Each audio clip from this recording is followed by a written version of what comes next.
Então, pronto, agora está gravando. Boa noite a todas e a todos.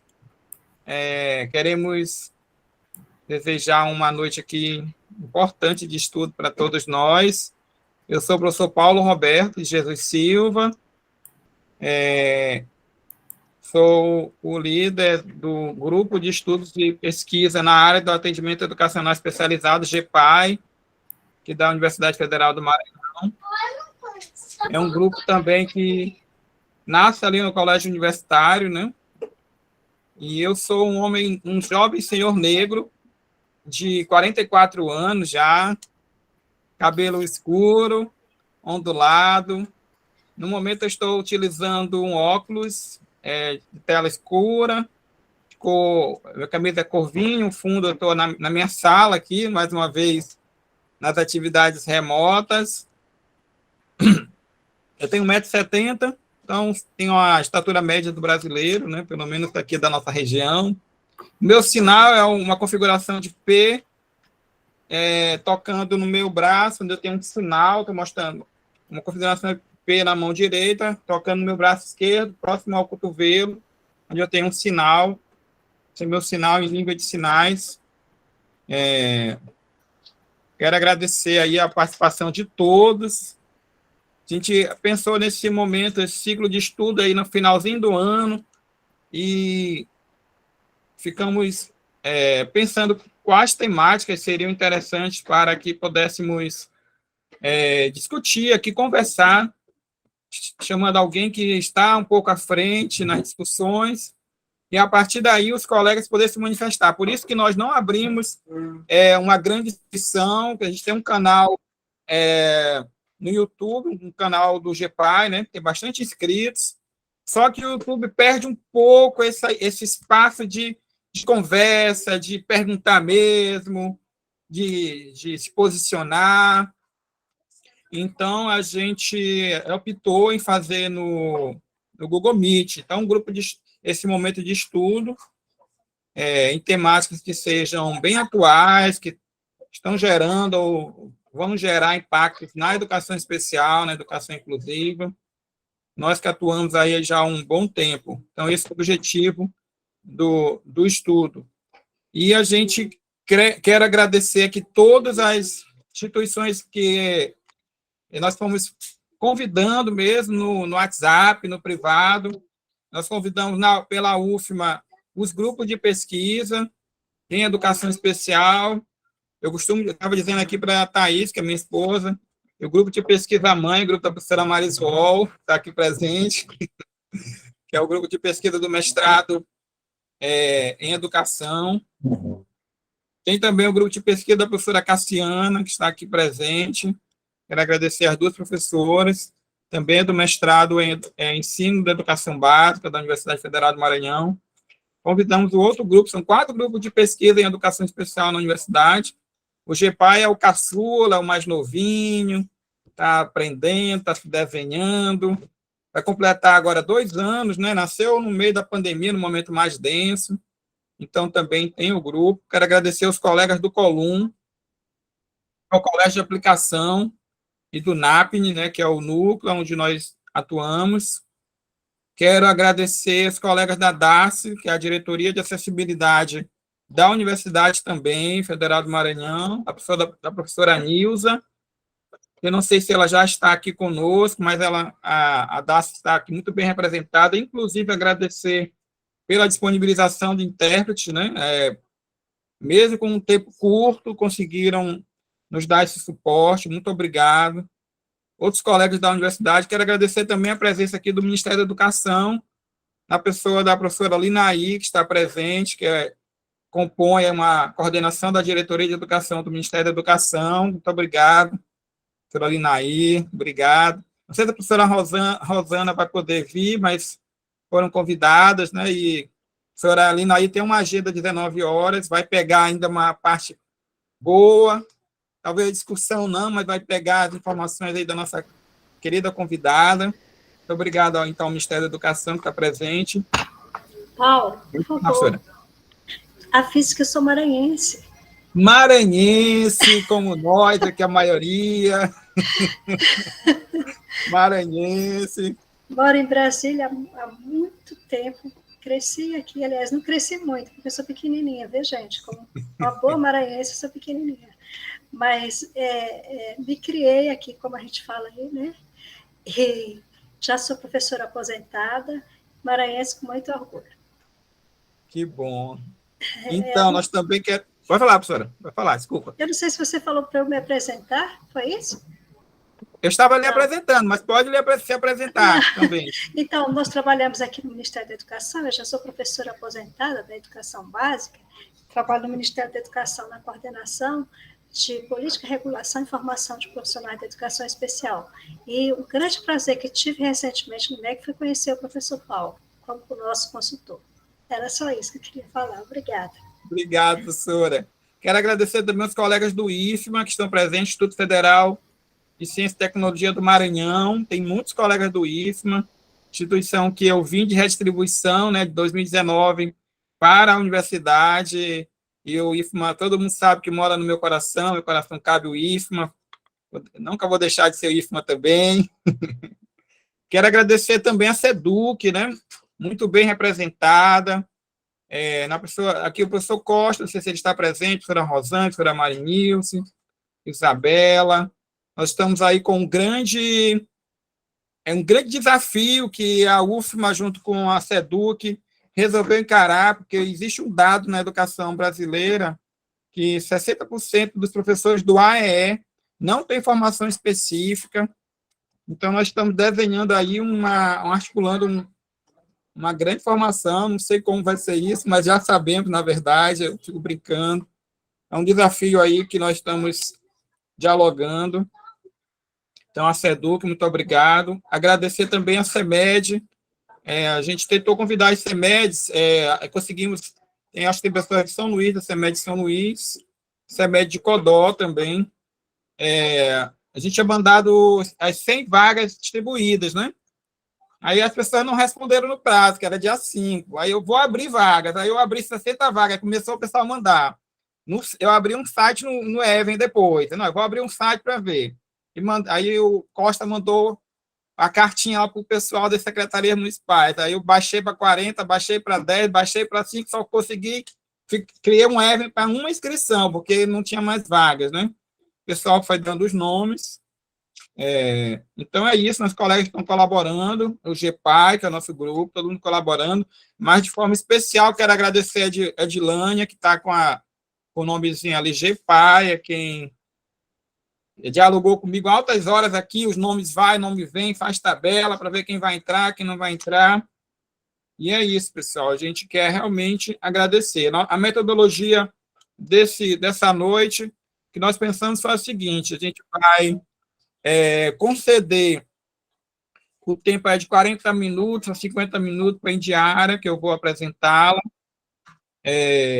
para ela fazer uma fala sobre a temática e a avaliação biopsicossocial da deficiência, né, trazendo aí as interfaces saúde e educação, que ela é da área da saúde, mas também tem estudos que vão nos ajudar a pensar, e ela vai ter aí 40, 50 minutos. E eu quero aproveitar agora, então, ao convidá-la, quero apresentar a professora que vai mediar, né, que vai mediar esse estudo, que é a Indiara de Araújo Moraes. Eu vou ler aqui a síntese do látice da professora, que ela tem graduação e mestrado e doutorado em saúde coletiva pela Universidade de Brasília, MBA em Economia e Avaliação de Tecnologia de Saúde pelo Hospital Alemão Oswaldo Cruz, foi bolsista Fulbright, não sei bem, no Centro de Estudos sobre Deficiência da Universidade de Nova York, atuou na Coordenação Geral de Saúde da Pessoa com Deficiência do Ministério da Educação até 2020, atuou como consultora para a Secretaria Nacional do Direito da Pessoa com Deficiência no Programa das Nações Unidas para o Desenvolvimento, tendo como produto recomendações sobre aprimoramento de políticas públicas para pessoas com deficiência no Brasil, foi presidente da Associação de Bacharéis de Saúde Coletiva. Quero destacar também que atuou como pesquisadora no campo de estudos sobre deficiência, gestora do programa Ser Mais Brasil, desenvolvimento dos parâmetros de cobertura para os centros especializados de reabilitação e oficinas ortopédicas orientadas ao modelo biopsicossocial, financiado pelo Ministério da Saúde, CNPq, coordenação da pesquisa, Convenção do Direito da Pessoa com Deficiência, monitoramento da implementação no Brasil. Ao fundo tem minha filha falando, ela vai contribuir. Observatório pelo Observatório de Deficiência da Universidade de Brasília. Eu conheci a professora numa live, pesquisando quem a gente poderia convidar numa live da Fiocruz. A gente também pediu que ela indicasse um texto para quem tivesse o tempo, ler antes, para poder se familiarizar com o tema, quem ainda não tem. Nós socializamos esse texto, não sei, acho que talvez nem todos leram, mas a gente vai passar agora o tempo para a Indiara poder dar prosseguimento. A gente aproveita para saber se tem algum colega surdo. Vou perguntar aqui no chat também, tá bom? Entrou aqui escrita em Libras, né? De repente, esse intérprete. Seja bem-vinda, professora Indiara. Olá, vocês estão me escutando bem? Tudo certo? Muito obrigada. Fiquei surpresa com a leitura do Lattes, confesso. Obrigada pela breve introdução. Fico muito feliz pelo convite. Foi uma surpresa o convite. Não é sempre que alguém te manda mensagem. Eu te vi numa live do YouTube, podemos conversar. A live específica que o professor está indicando, o professor Paulo Roberto, foi do Seminário Nacional de Avaliação Biopsicossocial da Deficiência. Eu estou nessa área da avaliação especificamente desde 2017. Enquanto eu estava atuando no Ministério da Saúde, eu era representante no comitê que tinha de avaliação biopsicossocial. Então, desde então, tem sido o campo que eu atuei. Eu vou falar um pouquinho da pesquisa especificamente que eu atuei, alguns resultados gerais. Mas eu era do Ministério da Saúde, depois eu saí do Ministério, mas eu permaneço enquanto pesquisadora no Observatório sobre Deficiência.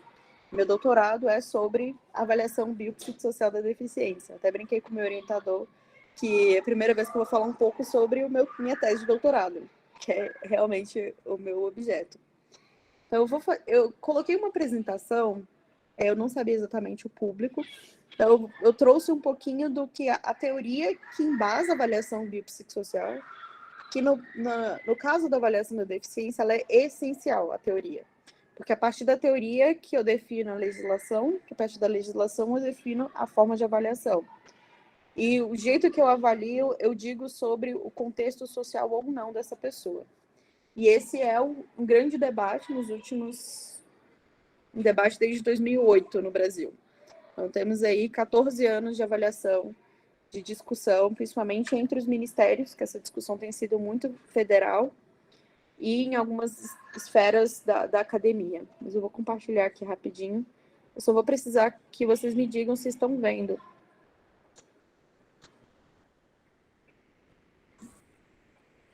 Começou a projetar. Espera aí, ainda não. Sim. Vocês veem? Sim. Beleza, obrigada. Então, eu vou falar um pouquinho da avaliação biopsicossocial. Já vou deixar claro que eu não sou especialista em educação, vocês são especialistas. Então, queria muito trocar no final sobre a implicação para a educação especificamente.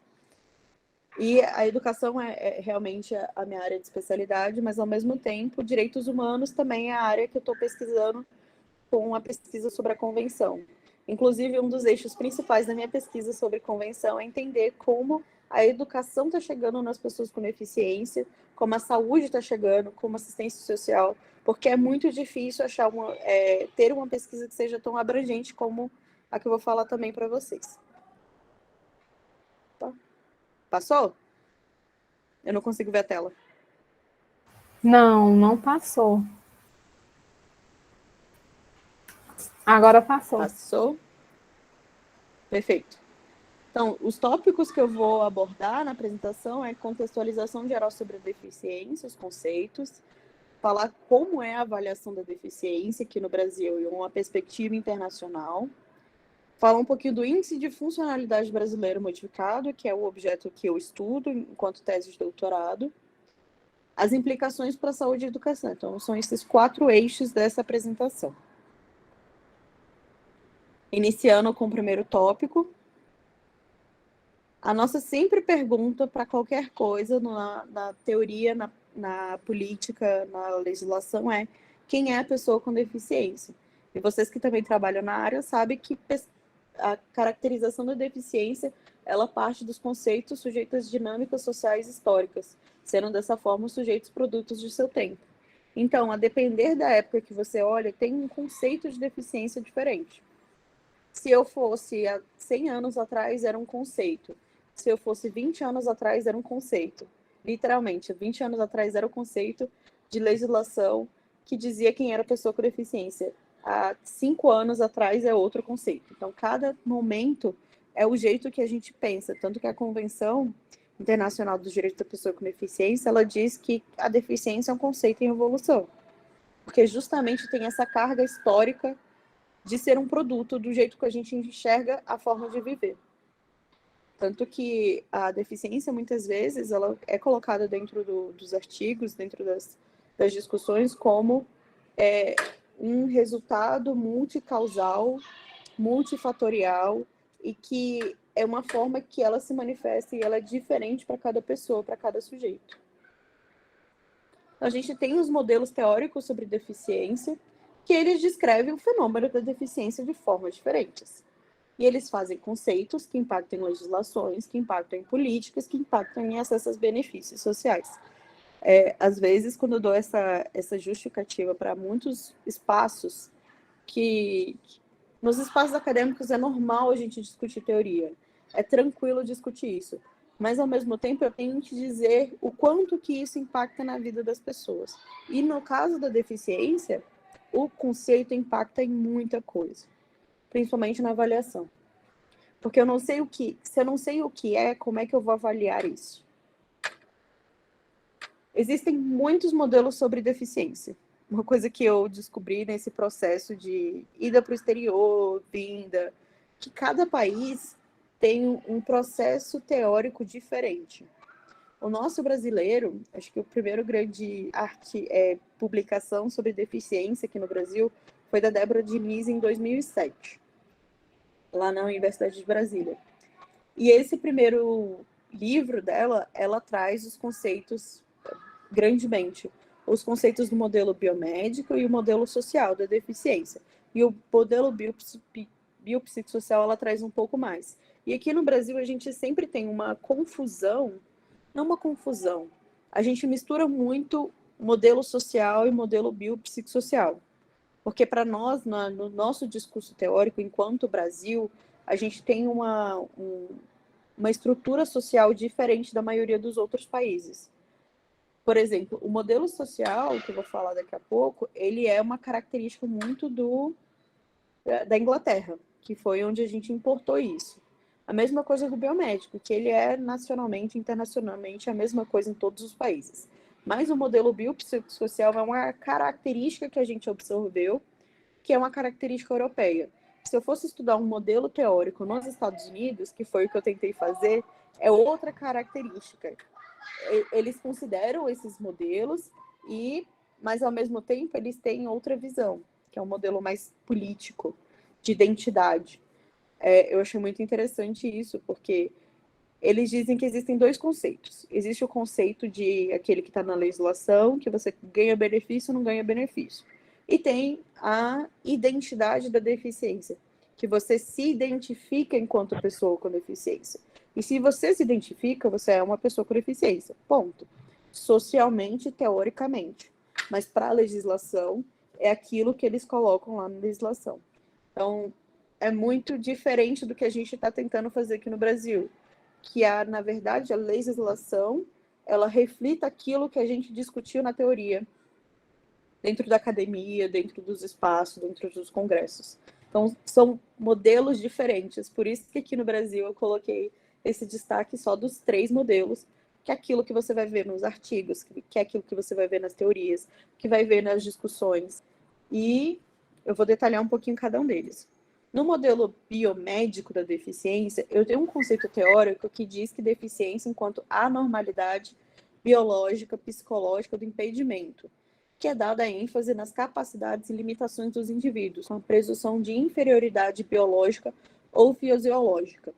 E a definição da definição legal, que é a legislação que ela diz, que a deficiência física é aquela que tem alteração completa ou parcial de um ou mais segmentos do corpo humano, acarretando um comprometimento da função física. Uma vez me perguntaram essa coisa da presunção de inferioridade. Isso volta muito ao capacitismo, de que você não faz aquilo porque você não é capaz de fazer.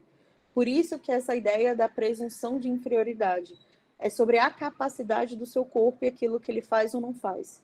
E isso é muito latente dentro da nossa própria estrutura social e cultural, que é isso que a gente está tentando combater quando a gente dá nome a isso. O nome disso é capacitismo.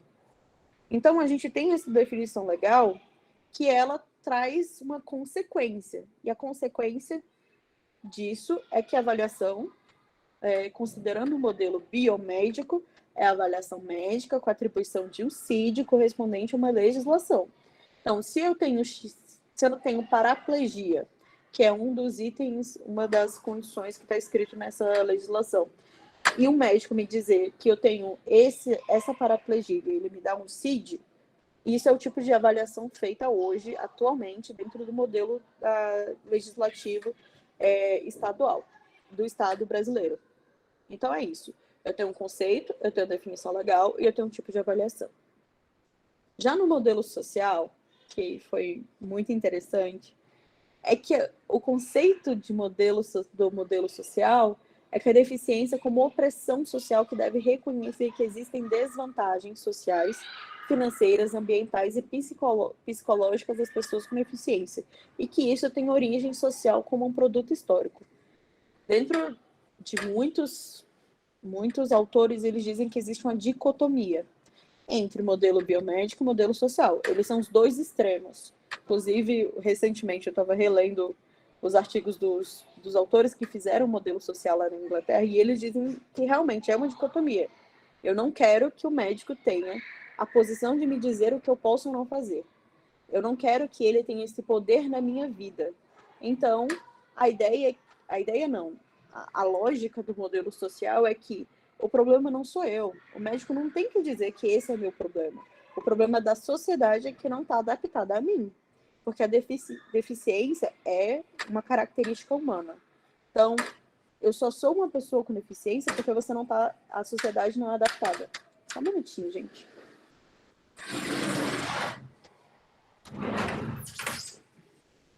Pronto. Desculpa.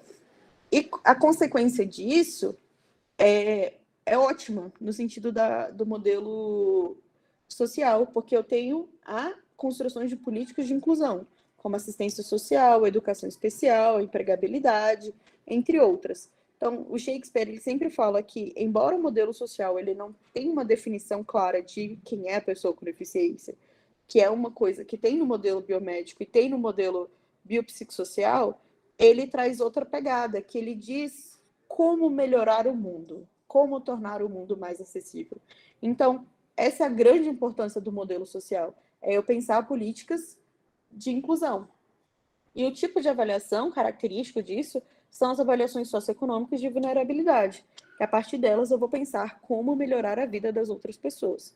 Mas isso, assim, só para deixar bem claro, dentro da legislação brasileira não tem um conceito social da deficiência, porque ela se transformou nas políticas setoriais de inclusão. Então, aí a gente vem para o tal do modelo biopsicossocial da deficiência, que é o que a gente está falando dessa avaliação. Existem 4 momentos muito importantes. O modelo biopsicossocial, ele é novo. Ele é novo no sentido de que só tem uns 20 anos que a gente está discutindo ele. O modelo biopsicossocial baseado na CIF. Mas desde os anos 76 já estava se discutindo essa questão do social e o quanto que o social influencia na própria pessoa com deficiência e na sua funcionalidade do dia a dia. O modelo biopsicossocial, ele tem uma característica de que a Classificação Internacional de Funcionalidade e Capacidade de Saúde, da OMS, foi publicada em 2001, é uma segunda versão da CIDID, que foi anterior, que ela trazia uma grande diferença. Tanto que na CIDID de 1980, ela trazia que a deficiência era uma anormalidade corporal.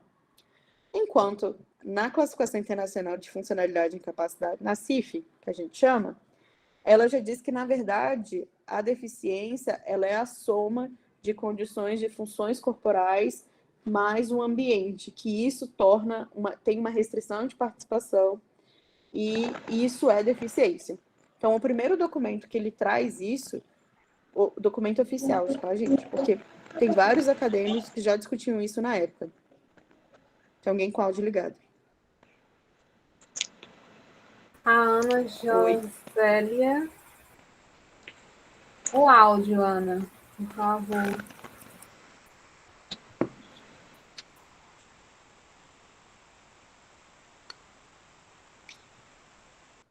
Desligou ou não? Oh, obrigada. Uma coisa muito importante, a CIF ela não foi construída simplesmente pela OMS, ela sentou e disse, vamos fazer isso. A construção da CIF ela levou 20 anos. Dos anos 80, que foi a primeira classificação, até 2001, eles fizeram vários grupos, inclusive com pessoas com deficiência, financiados, que participaram da construção da classificação. Existem 3 classificações internacionais. A CID, que todo mundo conhece muito bem, porque ela é a classificação de doenças e agravos à saúde. A CIF, que é a classificação de funcionalidade e incapacidade de saúde. E, eu esqueci a terceira, mas a terceira é de serviços de saúde.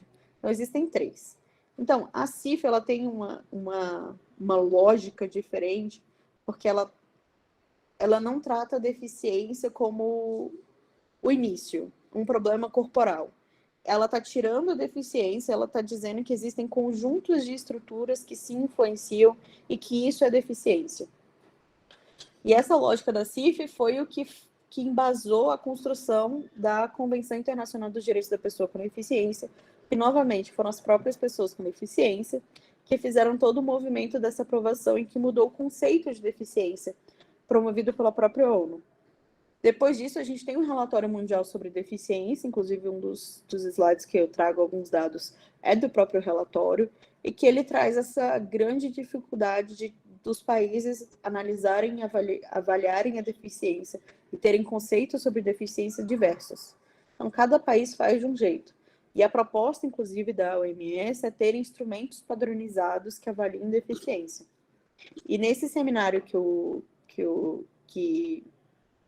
Paulo viu, tinha 3 pessoas da OMS que eram responsáveis por esses tipos de instrumentos e que estavam falando justamente desse processo dos outros países.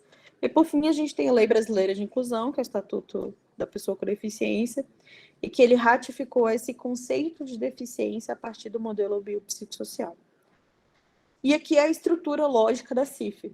Aqui ela não está dizendo que o início e o fim é um ou outro. Existem muitas críticas à CIF, assim, já. A CIF não é a melhor coisa, mas foi a melhor coisa na época que ela foi publicada. Hoje, 20 anos depois, está num processo de revisão da CIF. Inclusive, tem uma equipe aqui do Brasil, tem um professor Samir, da Universidade Federal do Ceará, que participa da reformulação da CIF. E que, inclusive, ele propôs, o Shakespeare já estava propondo em 2019, o Samir propôs agora em 2020, que essa estrutura de condição de saúde que afeta atividades, que afeta a participação, que afeta funções e estruturas do corpo, e eles se relacionam, e que as atividades elas são influenciadas pelo fator ambiental e fator pessoal. Na lógica que é proposta, é que isso aqui seja, na verdade, um modelo 3D. Que, às vezes, o que realmente está mais impactando a minha funcionalidade, a minha deficiência, são os meus fatores ambientais, é porque eu estou sem dinheiro. Então, porque eu estou sem dinheiro, eu não tenho uma condição de saúde boa e que isso afeta minhas funções e que isso afeta a minha atividade de participação. Assim como as questões pessoais de tive morte familiar e que isso traz um luto, que traz uma depressão, que afeta a minha atividade, que afeta a minha participação. Então, tudo isso são coisas diferentes e que você tem um momento da sua vida que uma coisa ou outra vai estar em evidência. Como é que funciona a lógica da CIF? Eu tenho uma condição de saúde, vou pegar aqui hanseníase, e que a hanseníase ela pode gerar uma alteração das funções e estruturas do corpo, que é o impedimento, e que isso gera uma limitação das suas atividades e restrição de participação. E que a execução das suas atividades diárias ela é afetada pelos fatores ambientais e pelos fatores pessoais. Fatores ambientais, a CIF ela classifica em 5. Produtos e tecnologias, serviços sociais, serviços geral, políticas, serviços. O outro é apoio e relacionamento, que é pessoas próximas a mim, ou a outra pessoa. Atitudes, que é muito da questão relacional com as outras pessoas. E ambiente natural. Então, são 5 grandes fatores ambientais. E aí, quando foi para a própria legislação brasileira, ela traz a definição de que a deficiência, considera-se pessoa com deficiência aquela que tem impedimento de longo prazo, que hoje na legislação é pelo menos 2 anos, de natureza física, mental, intelectual, visual e ou auditiva, ou o qual, em interação com uma ou mais barreiras, pode obstruir sua participação plena e efetiva na sociedade, em igualdade de condições com as demais pessoas. Então, assim, dentro do modelo biopsicossocial, eu tenho essa tentativa de conciliar os modelos biomédicos, que são as causas e implicações das funções e estruturas do corpo, e o social, que é as causas e implicações sociais, políticas e culturais. E tem essa definição que eu acabei de falar para vocês, e o tipo de avaliação que ela precisa fazer, que é isso que eu vou detalhar melhor, é uma avaliação que eu tenho que considerar todas essas características, os impedimentos, os fatores socioambientais, as limitações do desempenho e a restrição de participação. Eu brinco que o tipo de avaliação é só você olhar a figura da CIF. Então, para avaliar a deficiência, eu tenho que avaliar tudo isso, todo esse conjunto, o que se torna um grande desafio. Porque como é que eu vou valorar isso? E eu vou explicar para vocês porque eu preciso valorar. Então, a gente tem essa característica de que é um desafio. E aí tem essa fala da Isabel Maior, que acho que muitos de vocês conhecem ela foi secretária nacional dos direitos da pessoa com deficiência por muitos anos. E nesse seminário específico sobre avaliação da deficiência, avaliação biopsicossocial, ela disse que deficiência é a soma de todas as oportunidades perdidas. Eu acho incrível essa definição, porque ela traduz tanta coisa em poucas palavras, porque aí eu vou desenhar por que é a soma das oportunidades perdidas.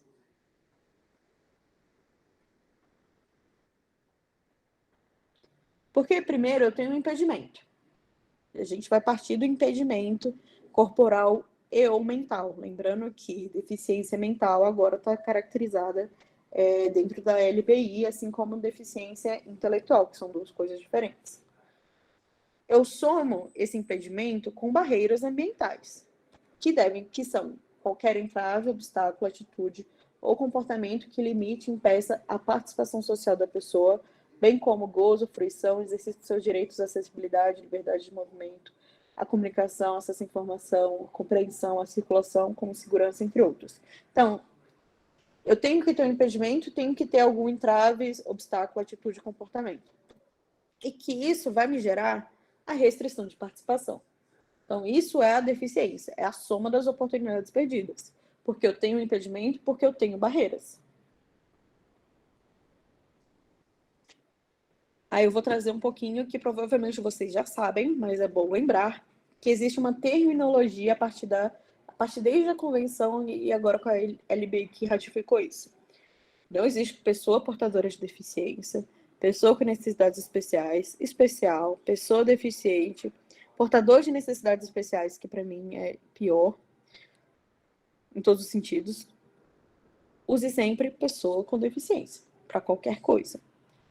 E aí é claro que tem a política de educação especial, que é uma característica muito específica dentro da própria educação, que é a única política hoje que ainda carrega o título de especial, mas as demais estão mudando suas nomenclaturas, assim como a revisão de cada uma delas.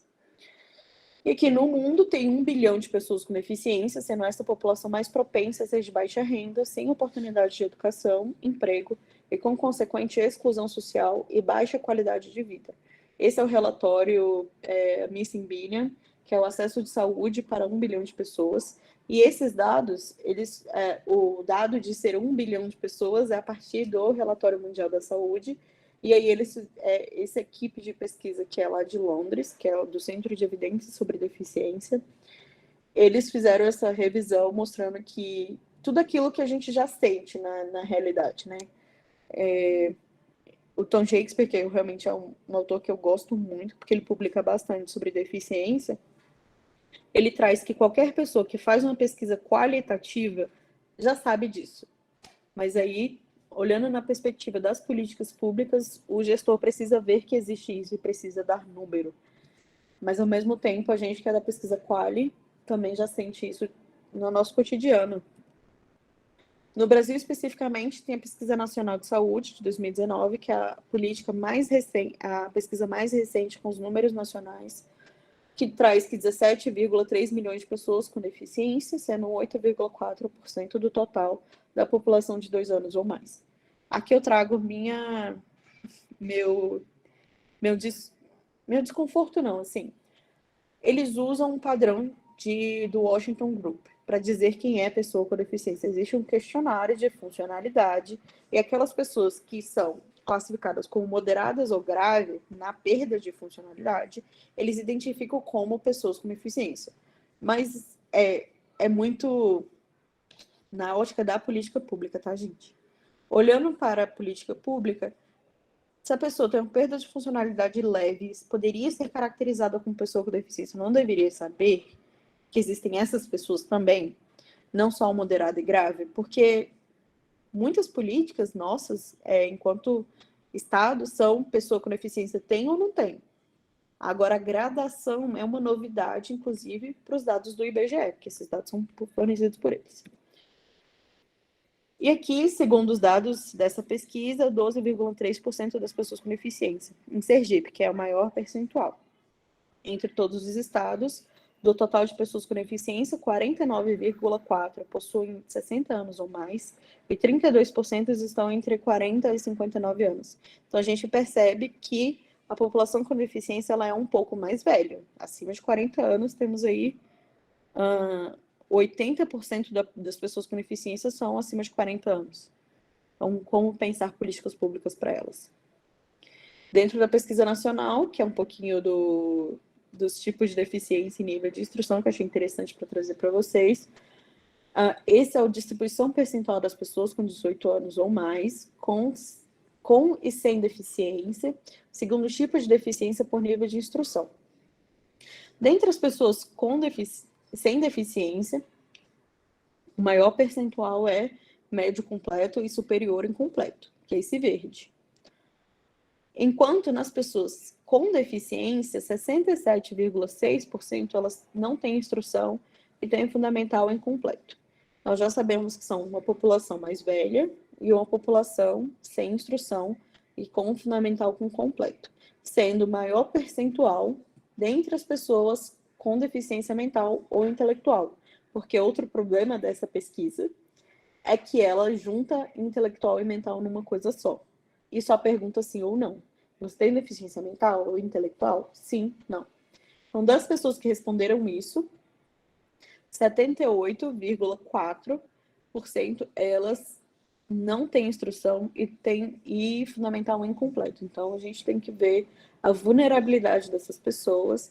Na deficiência visual, 67,6% sem instrução e fundamental incompleto. A deficiência auditiva, 71%. Deficiência motora dos membros inferiores, 72,7%. Deficiência motora dos membros inferiores, 72,2%. Então, realmente é um percentual muito alto. Se você for ver no nível superior, aqui o maior percentual é das pessoas com deficiência auditiva com superior ao completo. E aqui só completando, o nível de ocupação das pessoas de 14 anos ou mais de idade por existência da deficiência por pelo menos em uma das funções, segundo o tipo de deficiência. Então, na ocupação, sem deficiência, 60% delas estão ocupadas, enquanto com deficiência, 25% delas estão ocupadas. E dentre as pessoas com deficiência, das pessoas com deficiência mental, apenas 4,7% delas estão ocupadas. Então, já temos que pensar estratégias para cuidar da educação e do trabalho das pessoas com deficiência mental, que é realmente um dado, não é surpreendente, porque novamente a gente conhece a realidade, mas é um público que a gente deve dar maior atenção nas próximas ações. Então, o que é essa tal da avaliação da deficiência que está discutindo em muitos lugares? Para que eu preciso avaliar? Começa por aí. Avaliar a deficiência significa que eu vou dar um julgamento de valor sobre aquilo. Eu vou julgar o valor de deficiência para outra pessoa. Lembrando que isso é uma relação entre duas pessoas. Então, a avaliação da deficiência é o reconhecimento oficial sobre o tipo e extensão da deficiência em que a pessoa tem como grande parte de um processo administrativo mais amplo, geralmente denominada avaliação da deficiência ou determinação da deficiência. O que significa que eu só avalio para um processo administrativo. Porque aí eu já trago um pouquinho do que nos Estados Unidos as pessoas fazem muito, que é a identificação. Eu me identifico como pessoa com deficiência ou eu não me identifico. Mas se eu quero buscar um processo administrativo, algum benefício social, eu tenho que seguir as regras dessas instituições. Então, a avaliação da deficiência é um filtro pelo qual qualquer pessoa que emite benefícios, serviços ou produtos relacionados à deficiência fornecidos de forma pública ou privada deve passar. Existem hoje 31 políticas federais voltadas para pessoas com deficiência, sendo 20 delas em que você precisa fazer algum tipo de processo administrativo para ter acesso a elas, como, por exemplo, o IPI. Você precisa, atualmente, de um laudo. Se for aposentadoria por deficiência, é o IFBRM que você tem que passar. Se for o BPC, tem a avaliação do BPC. Então, cada política tem uma característica diferente, porque ela foi criada no momento social, político diferente. E a avaliação, ela parte de um processo que determina a elegibilidade de um requerente para algum benefício social, proteção que compreende a política da deficiência de um país. Esses programas incluem previdência social, pensões e todos aqueles outros que muitos de vocês conhecem. Então, o que é isso? Segundo a própria LBI, ela diz que a avaliação da deficiência, quando necessária, será biopsicossocial, realizada por equipe multiprofissional e interdisciplinar e considerará os impedimentos nas funções e nas estruturas do corpo, os fatores socioambientais, psicológicos e pessoais, a limitação no desempenho e restrição de participação. E aí tem a grande sacada do poder executivo, é que ele vai criar instrumentos para avaliação da deficiência. Uma coisa que, olhando para trás, não existia nenhum tipo de legislação que dizia como avaliar. A legislação que existe, é de 2004, ela diz quem é que não é. Assim, você é pessoa com deficiência se você não tiver um braço, não tiver isso, não tiver aquilo. E aí, quando a LBI foi criada, eu lembro, eu estava lá no Ministério da Saúde, na época que estava passando pelas suas últimas reformulações para publicar, que ficou muito desse negócio de vamos criar, vamos ver o que vai dar. E vamos dizer assim, que o caminho estava sendo trilhado, porque é desde 2008 que o Brasil já estava nesse processo de criar esse instrumento único a partir de recomendação da própria OMS durante a convenção. Então, uma das recomendações lá da convenção foi que a gente estabelecesse uma estatística própria para poder avaliar quem é pessoa com deficiência. Então, o que é essa avaliação biopsicossocial? É quando eu tenho uma pessoa, essa pessoa, ela tem impedimento nas funções características do corpo, E se ela fosse uma avaliação biomédica, a gente pararia aqui, não avalia mais nada. Você tem no caso dessa pessoa, ela pode ter cegueira, eu não sei dizer. Se ela fosse uma pessoa cega, ela já seria automaticamente uma pessoa com deficiência. Só que uma característica que foi avaliada por muitos pesquisadores, pela OMS, pela ONU, é que pessoas com o mesmo impedimento, elas têm uma relação social diferente. Ter uma baixa visão morando num lugar é diferente de ter baixa visão morando em outro lugar. A sua forma de manifestar. Dando um exemplo mais claro, eu ter uma baixa visão e não ter acesso à escola é diferente de eu ter acesso à escola. A senadora Mara Gabrilli, ela é uma mulher tetraplégica. Se ela fosse uma mulher tetraplégica de uma classe social muito mais baixa do que ela não teria possivelmente, provavelmente, chegado a ser senadora e concorrer até vice-presidente agora do país. Então, por ela ter recursos financeiros e ter políticas que auxiliassem ela teve essa capacidade. Então, pessoas com os mesmos impedimentos, elas têm vivências diferentes de deficiência dentro da sua vida. Pensando nisso, somou-se uma coisa bem importante, que são os fatores socioambientais, psicológicos e pessoais. Porque eu tenho que considerar que esse sujeito está dentro de algum lugar. E ele estando dentro de um lugar com impedimento bem específico, eu tenho uma limitação no desempenho das minhas atividades.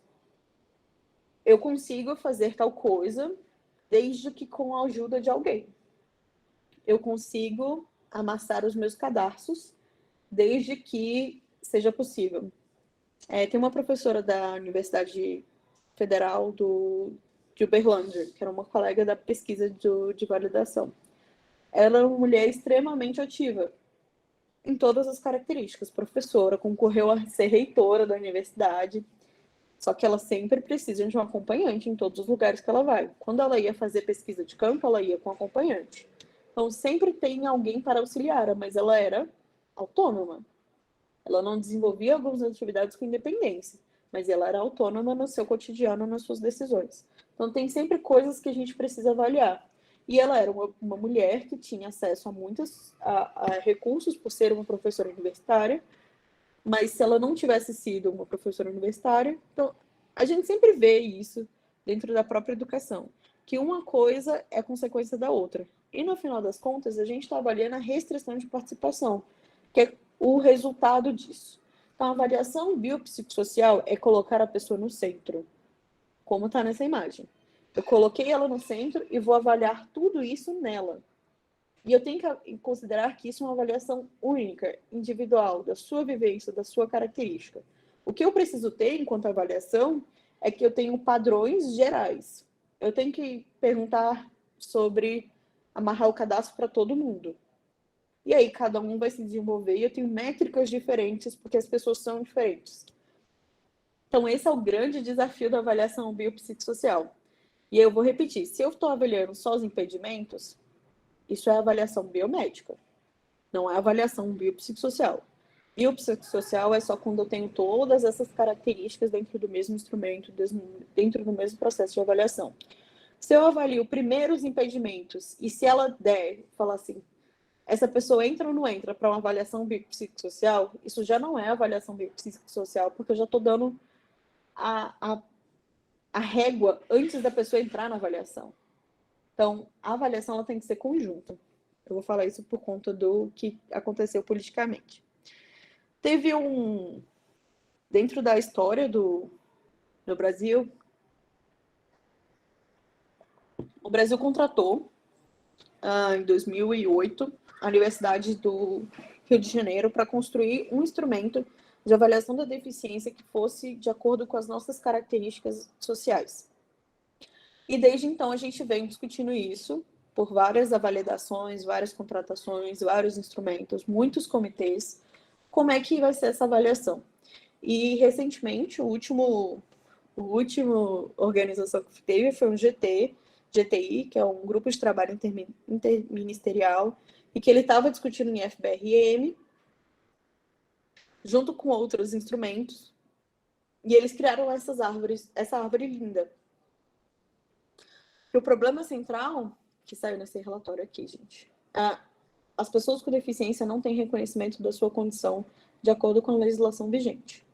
Esse é o problema central. A causa crítica é que não tem a regulamentação desse artigo que eu falei para vocês, de como a avaliação biopsicossocial precisa correr, até teve uma indefinição até o ano passado, até hoje não tem, de qual é o instrumento, como é que eu vou fazer essa avaliação, e tem indefinição dos recursos, do quem é que vai avaliar, qual o sistema que vai implantar, qual o recurso. Então, até 31 de setembro do ano passado, essas coisas, tudo isso aqui estava indefinidos.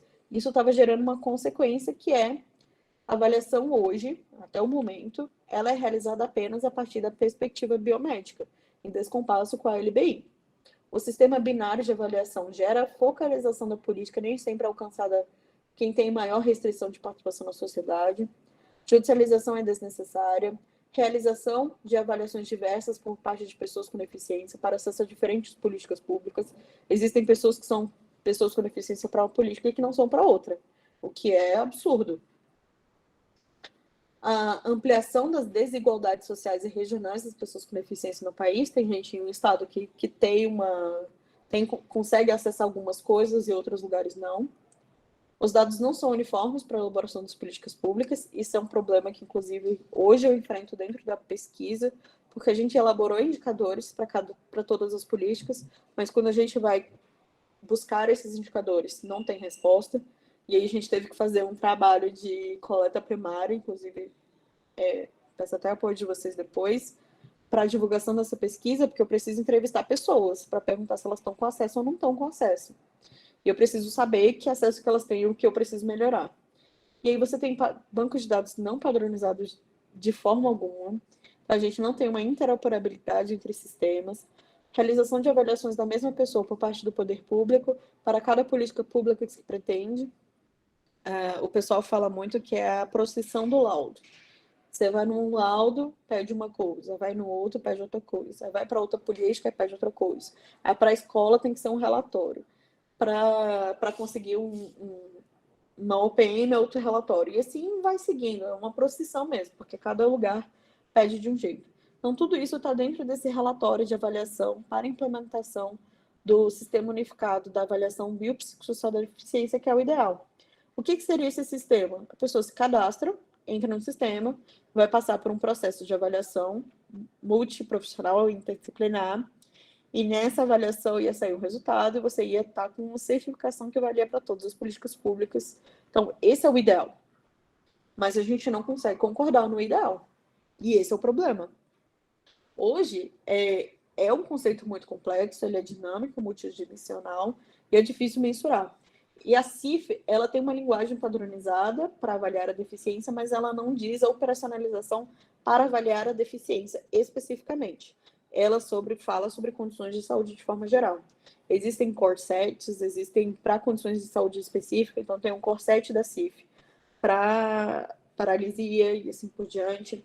A CIESA, ela indica que países normalmente possuem formas de mensuração da deficiência de forma dicotomizada, sem captar todo o espectro que envolve a deficiência, qual deve incluir os fatores ambientais. E existe todo o instrumento que você cria.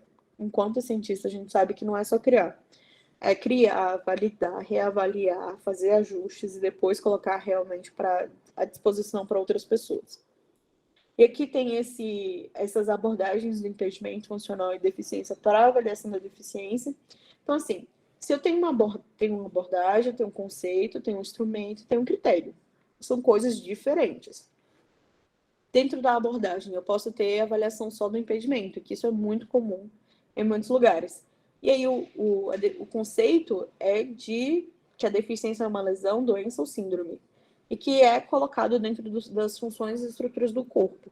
Aí tem um exemplo de instrumento diretriz padronizado, que é o MA Guidelines for Evaluation Permanent Impairment. É um guia de avaliação de impedimentos. E aí você vai avaliar por baremas, nível que aquilo dali está. Presença do problema no nível corporal com indicador indireto de toda a pessoa ou classificação de deficiência. Se eu estou falando avaliação funcional, eu estou dizendo aquilo que você faz ou não faz. E aí você vai fazer a partir das AVIs. que é o que você não consegue fazer na sua vida de forma geral. Atividades básicas como os indicadores de classificação da deficiência. E aí você tem vários tipos de avaliação. E tem um da deficiência em si, que é o resultado da interação, que é esse conceito que eu estou trazendo para vocês, da avaliação biopsicossocial, que é uma soma de tudo isso. E a gente tem a avaliação da deficiência, tem o RUDAS, tem o CIF, checklist, e você vai ter uma avaliação de forma completa. E também tem a avaliação informal, tá, gente? Que às vezes você chega num profissional de saúde e ele fala, não, essa pessoa tem deficiência. Aí você pergunta, mas por quê? Ah, só olhar para ela. Então, isso não é bem uma característica. Enfim, eu já tô quase no finalzinho, gente. E aí, dentro do Brasil, existem 4 instrumentos de avaliação da deficiência geral e que a gente pode trazer, assim, sendo os 2 primeiros, que é caracterizado para benefício social, os outros 2 voltados mais para contar às pessoas. Benefício de prestação continuada, vocês conhecem o BPC, pessoa com deficiência, idosos podem acessar essa política desde que seja de baixa renda, comprovar a documentação, mas avaliando dentro daquele próprio documento que eu falei há pouco, que tem a árvore de decisão, o BPC ela é uma avaliação muito biomédica. Embora eu tenha avaliação social e avaliação do médico, o peso do médico é maior, e você só vai para avaliação social, você só é aprovado se a avaliação do médico for, como vamos dizer assim, positiva. Então, é uma característica, ele poderia ser uma avaliação biopsicossocial se os pesos dos médicos e dos assistentes sociais eles fossem os mesmos, só que eles não são. Se eu estou dando um peso maior para a função e estrutura do meu corpo, claramente eu estou dando privilégio da minha função e estrutura do corpo. Claro que, gente, não é o consenso de todo mundo, tá? Isso é uma avaliação minha enquanto pesquisadora. Enquanto o índice de funcionalidade brasileiro, ele é aplicado à aposentadoria, que é um instrumento que foi criado pela Universidade do Rio de Janeiro e ele foi validado pela Universidade de Brasília uma primeira vez para a aposentadoria, que é a Lei Complementar 142, que você tem a redução de acordo com a severidade da deficiência, você tem a redução do tempo de contribuição. Enquanto o Washington Group on Disability Statistics, que é o Washington Group, que a gente normalmente chama, ele é aquele classificação de funcionalidade que diz quem é a pessoa com deficiência no país. Que tem leve, moderado e grave. E tem o Model Disability Survey, que ele está sendo validado numa pesquisa lá em Santa Cruz, no Rio Grande do Norte. Eles vão validar no município inteiro para poder avaliar a aplicabilidade ao Brasil. Então, o índice de funcionalidade brasileiro, ele tem 3 versões. Ele foi uma encomenda do governo federal pela Secretaria Nacional dos Direitos da Pessoa com Deficiência. A primeira versão dele foi publicada em 2012, a segunda em 2016 e a terceira versão em 2019. O primeiro público-alvo, ele não tinha sido definido, ele foi criado depois só para pessoas com deficiência acima de 18 anos em busca de aposentadoria. Então, o ideal era que a gente usasse o FBRA para todas as pessoas. Mas justamente por ter sido um público-alvo tão restrito, foi feita essa terceira validação dele para todas as faixas etárias e todos os tipos de deficiência. Essa validação aconteceu de 2017 a 2019, teve 3 níveis, validação de conteúdo, face e acurácia. O primeiro de conteúdo foi só no nível ministerial, que teve um comitê de avaliação única para a deficiência, que guiou as discussões e criou um novo instrumento com 57 atividades. A validação de face foi entrevista aos profissionais, a gente entrevistou 200 profissionais foram entrevistados e depois responderam um questionário virtual, 390. E da acurácia foi a avaliação do instrumento baseado na teoria de resposta ao item, para ver o poder discriminantes e fazer as réguas de leve, moderado e grave. Essa carinha do IFBRM, que a gente tem os domínios, que diz quais são as atividades, compreensão de mensagens orais, compreender os significados literais implícitos das mensagens, por exemplo, compreender declaração correspondente a um fato ou sem expressão idiomática. Então, eu tenho a atividade, eu tenho a faixa etária que ele precisa, esse é o código da CIF correspondente, como é que eu pontuo ele? Eu pontuo ele de acordo com a MIF, que é a medida de independência funcional. Depois, dependendo da pontuação, eu assinalo se ele tem uma barreira para executar essas atividades de nível produtos e tecnologias, ambiente natural, apoio e relacionamento, atitude, serviços, sistemas e políticas. Como é que funciona isso? Eu pergunto para Paulo. Paulo, você consegue se comunicar muito bem? Você consegue compreender o que eu estou falando? Você tem alguma dificuldade? Aí a pessoa vai responder, não, consigo compreender 100%. Então, a pontuação vai ser 100. A pessoa responde, não, você pode falar um pouco mais devagar? Aí seria uma nota 75, porque eu faço de forma adaptada. 50 se eu consigo com a ajuda de alguém, uma segunda pessoa. E 25 se eu não consigo de forma alguma. A partir de 25, 50 e 75, você tem a marcação das outras pontuações. E no final, essa pontuação gera um score, que foi validado para todos os tipos de deficiência e diz quem diz se a pessoa tem deficiência ou não tem, e se ela tem, qual é a severidade, né, a gravidade. Então, o FBRM, ele foi conduzido pela Universidade de Brasília, Ministério da Saúde e Secretaria Nacional dos Direitos da Pessoa com Deficiência. Foi feito pelo SES, foi Centro Especializado em Reabilitação, as UBS, CAPS e instituições sem fins lucrativos como as APAES. E ele foi considerado válido nos termos de precisão, eficácia, podendo ser utilizado no Brasil.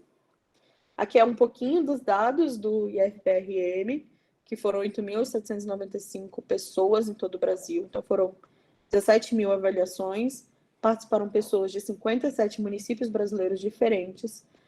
Não foi uma amostra probabilística, porque a ideia era validar o instrumento, então tinha cotas por faixa etária e por tipo de deficiência, e a gente ia marcando de acordo, assim, distribuídos no país todo.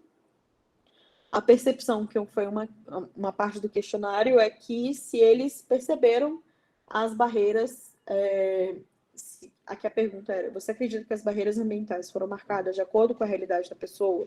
Aí 80%, quase 80% diz que sim. Você conseguiu perceber as barreiras que impedem a realização das atividades? 94% diz que sim. Teve alguma dificuldade? 77% não. Considerou as barreiras para dar a pontuação?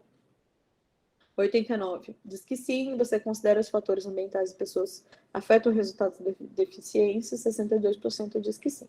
Então, de forma geral, essa é a carinha do IFBRM. Ele foi levado para o comitê GTI e eles debateram por um ano no GTI, o IFBRM. Foram apontadas muitas falhas, de acordo com as pessoas que avaliaram. E, apesar dessa discussão toda, ele foi considerado a base, porque essa era a decisão do CONAD para esse GTI, e tiveram duas propostas, vamos dizer assim, concorrentes. Uma feita pela Secretaria Nacional dos Direitos da Pessoa com Deficiência e outra feita pelo INSS, pela Previdência. Considerando essas duas, a diferença entre as duas, basicamente, é que uma era extremamente biomédica, na minha opinião, profissional, enquanto a outra tinha implicações realmente de melhorar o instrumento. Mas é claro que a decisão não foi unânime e eles votaram por acompanhar a decisão do INSS. Mas ainda não tem regulamentação. E quais são as implicações para a saúde? Já finalizando, a primeira coisa é que todas as normativas, elas deixam muito claro, essas aqui são as principais normativas para a deficiência de forma geral, é que a saúde e a educação, elas são a base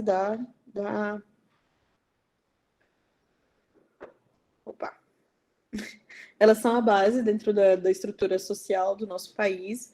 Então, a saúde é assegurada a atenção integral à pessoa com deficiência em todos os níveis de complexidade do SUS. Então, na avaliação da deficiência não tem nenhuma implicação para o SUS e nem para a educação especificamente, porque a educação constitui um direito da pessoa com deficiência assegurado no sistema educacional inclusivo em todos os níveis e aprendizado ao longo da vida, e a forma de alcançar o máximo desenvolvimento possível de seus talentos e habilidades físicas, sensoriais, intelectuais e sociais, segundo suas características, interesses e necessidades de aprendizado.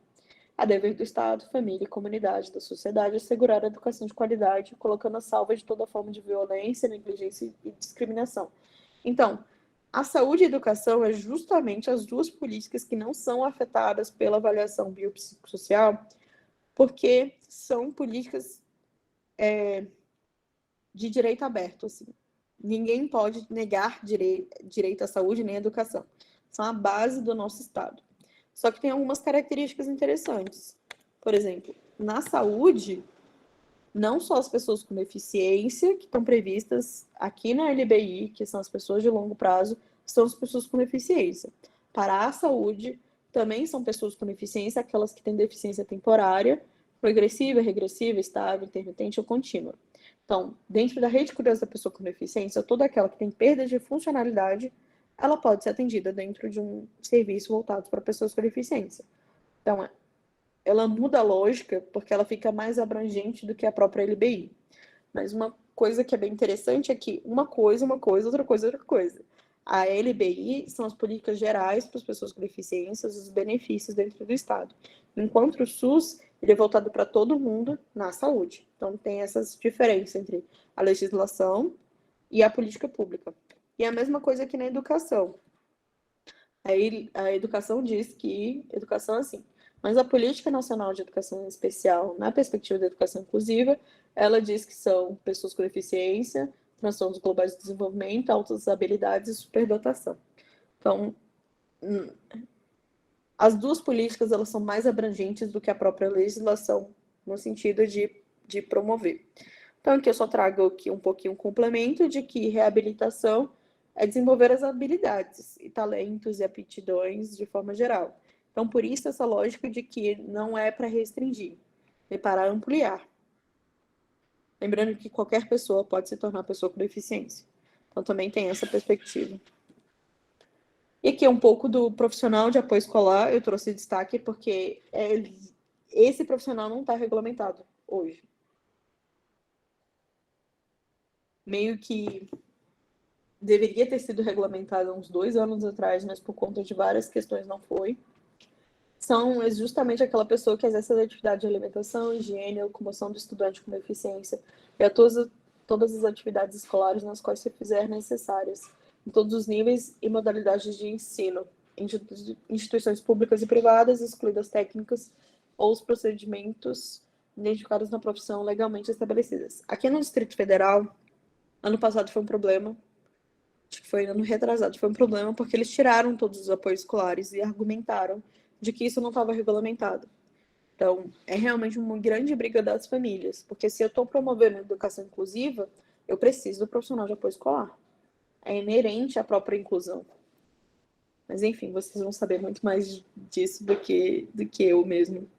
Aí, outros conceitos essenciais, a acessibilidade, que é a possibilidade de alcançar a utilização com segurança e autonomia, a questão das barreiras que a gente precisa buscar evitá-las. Então, tudo aquilo do modelo social da deficiência é aqui focado nas barreiras.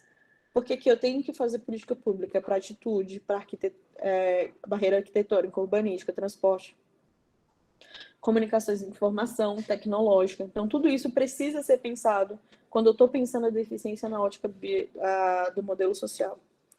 E da própria tecnologia assistiva, que também é uma ferramenta que, seja para a saúde, seja para a educação, as duas precisam de tecnologia assistiva, porque a tecnologia assistiva não é só órtese, prótese e cadeira de rodas. Tecnologia assistiva é uma área interdisciplinar, que são produtos, recursos, metodologias e estratégias que promovam o aumento da funcionalidade e autonomia da pessoa com deficiência. E aí que uma coisa que a gente luta nas duas políticas, é quebrar o ciclo da invisibilidade. Pessoas são mantidas dentro de casa, não são percebidas como parte da comunidade, que consequentemente não se preocupam em poder dar acesso a bens e serviços e direitos, não têm acessibilidade nos lugares públicos e privados, e assim não participam da tomada de decisão das políticas públicas e ficam sem essas políticas específicas. Se eu não vejo, eu não estou promovendo. E aí tem o preconceito e a discriminação por parte da própria comunidade, e isso gera as pessoas ficarem dentro de casa.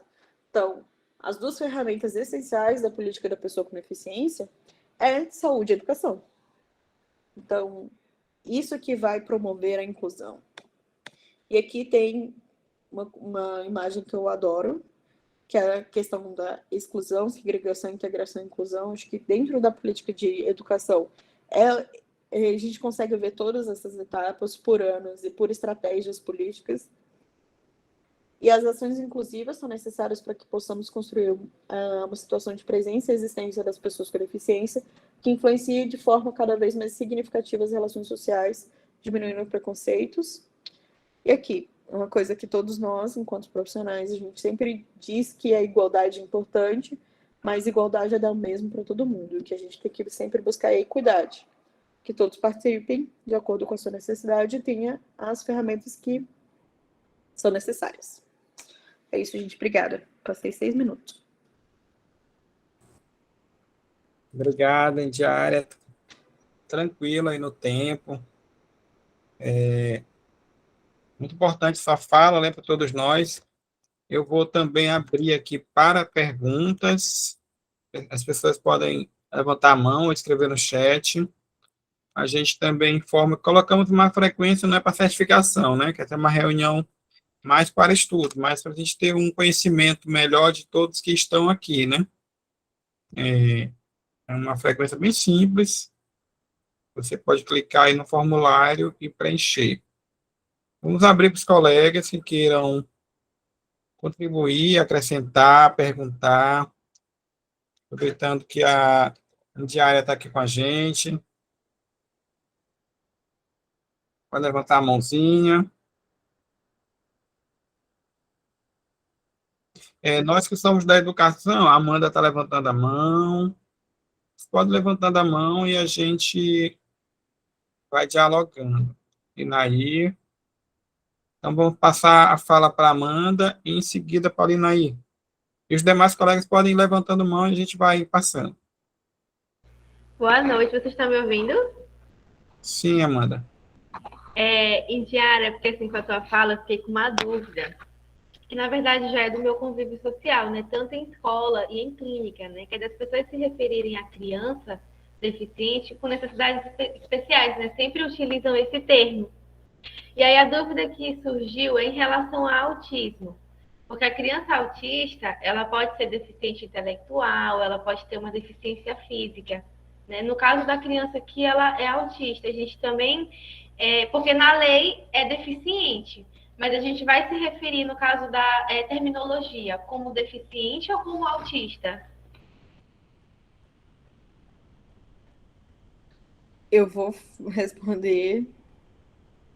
O termo adequado seria pessoa com deficiência intelectual. Esse é o termo mais adequado pela própria legislação, que diz que pessoas com TEA são pessoas com deficiência. É o que está escrito lá dentro da própria política. Então, esse é o termo que eu utilizaria. Mas é claro que existem coisas diferentes. Uma coisa é eu me denominar, sou uma pessoa autista. Outra coisa é você dizer para mim que eu sou uma pessoa autista, sabe? Aí vai muito da identidade de cada um. Às vezes as pessoas podem se sentir ofendidas ou não. Então, assim, sempre quando eu estou falando do outro, eu estou falando pessoa com deficiência intelectual, pessoa com isso, ou pessoa com aquilo. Essa é a minha sugestão. Certo. Como é um diálogo, os colegas também que quiserem participar da construção das respostas, podem ficar à vontade, viu? A Linaí levantou a mão. O colega pode ficar à vontade Gente, eu não tô conversando. 100% certo não, tá? Gente, eu não sei, eu não tô 100% certa, que é pra gente discutir mesmo. Eu posso estar super errada. É um estudo, a gente está aqui como um estudo, todos estamos aqui nessa perspectiva. Linaí, pode ficar à vontade. Meu telefone tocou bem na hora. Bem, em primeiro lugar, eu gostaria de parabenizar a Indiara, né, doutora Indiara. Eu achei muito interessante a sua fala. Ela tocou em muitos aspectos que a gente lida na educação todos os dias. E um dos aspectos que eu queria tocar é o seguinte: nós temos aí o paradigma identitário, não é? Se a gente abre as redes sociais, nós vamos ter várias pessoas se regozijando porque se identificam como autistas e tem isso como um totem, né? Como uma potência na sua vida. Por outro lado, nós temos o paradigma legal que vai dizer quem tem direito de acesso ao serviço de acordo com aqueles critérios que estão no 5296, que estava no 3298, no decreto, né? E aí, nos preocupa na educação, onde que isso vai dar essa multi-identificação, não é? Essa identificação, quando os impedimentos, especialmente no autismo, quando os impedimentos de natureza física, intelectual, eles são bem leves. Por exemplo, nós temos pessoas que hoje estão estabelecidas na vida e que estão se identificando como autistas. O acesso dessas pessoas nas políticas afirmativas, elas vão trazer para nossos estudantes que têm altos níveis de comprometimento, eles vão concorrer às mesmas vagas, eles vão concorrer aos mesmos benefícios, eles vão concorrer, não é? Então, isso nos preocupa enquanto gestora de políticas. Como você vê essa questão? Como é que isso vai se equilibrar no Brasil? Eu tenho a mesma preocupação que a sua, Linaí. Eu acho que é por isso que é tão importante fazer a avaliação biopsicossocial, porque as pessoas experimentam a vida de forma diferente.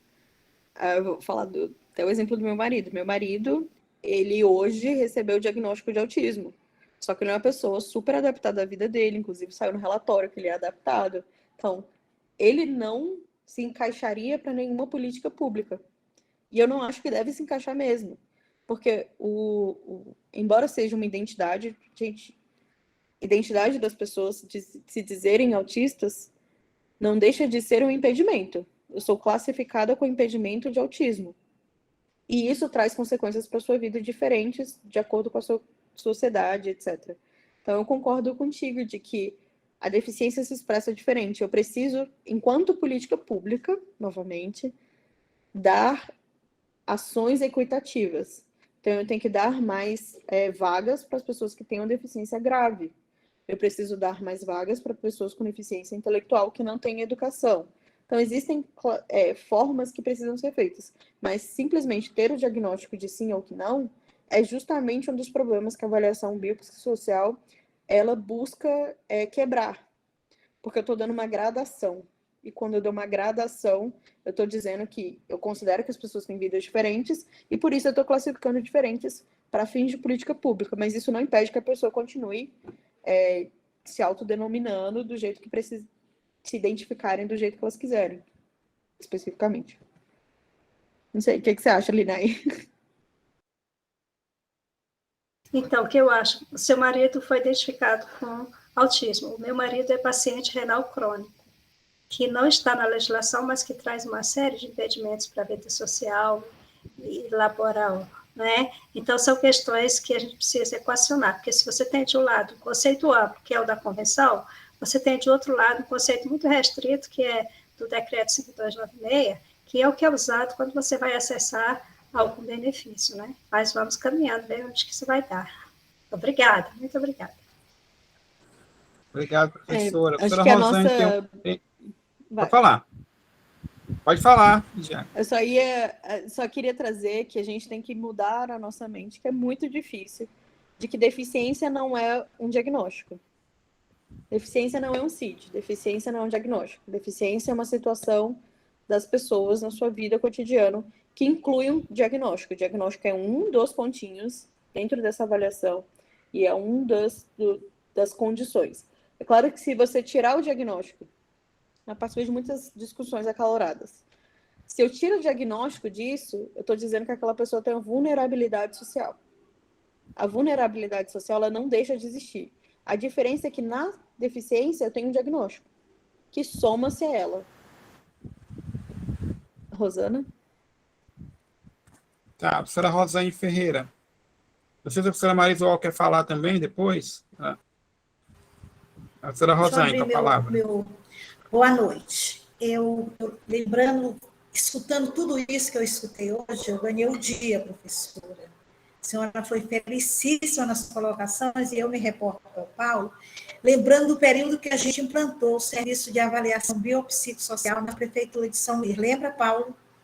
tivemos Lembro. todas as dificuldades possíveis, porque nós, da área pedagógica, a gente pega a avaliação biopsicossocial e trazemos para as condições individuais e levantamos as necessidades específicas de cada estudante nosso. E isso a gente fazia há mais de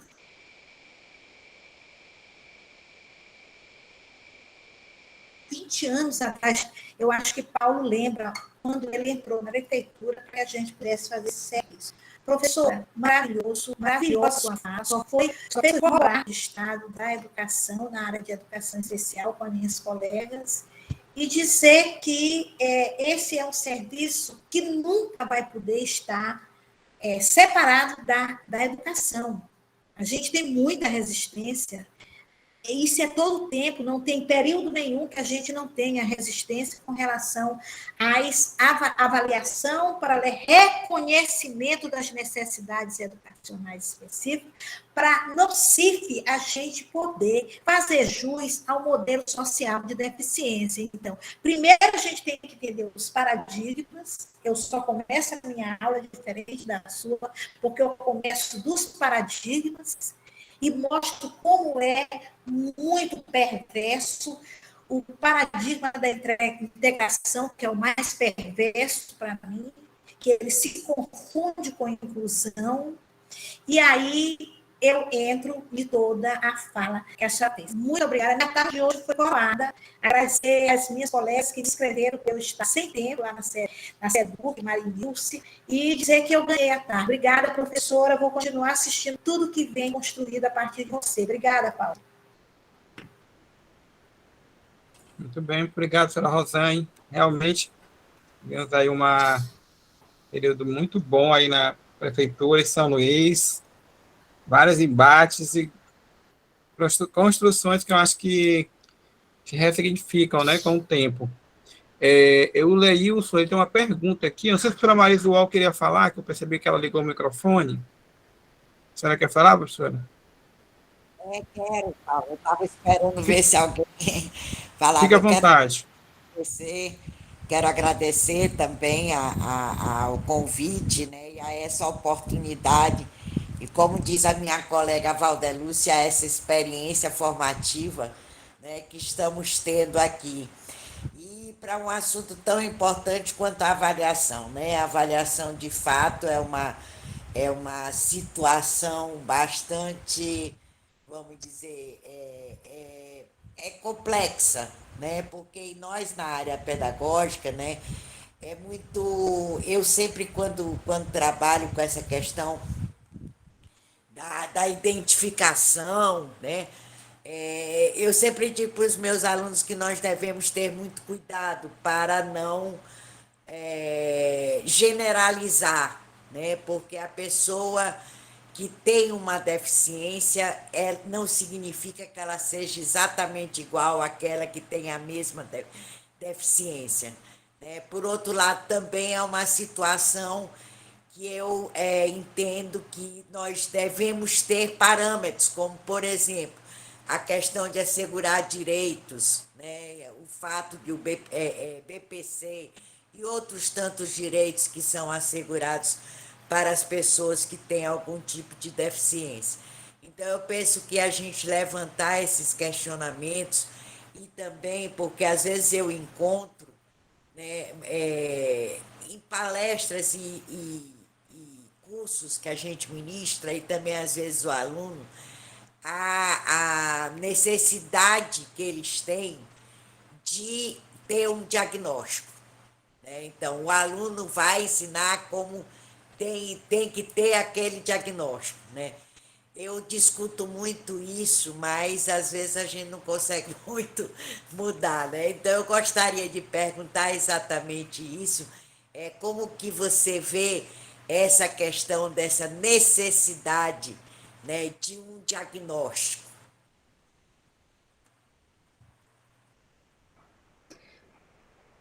Depende para quem.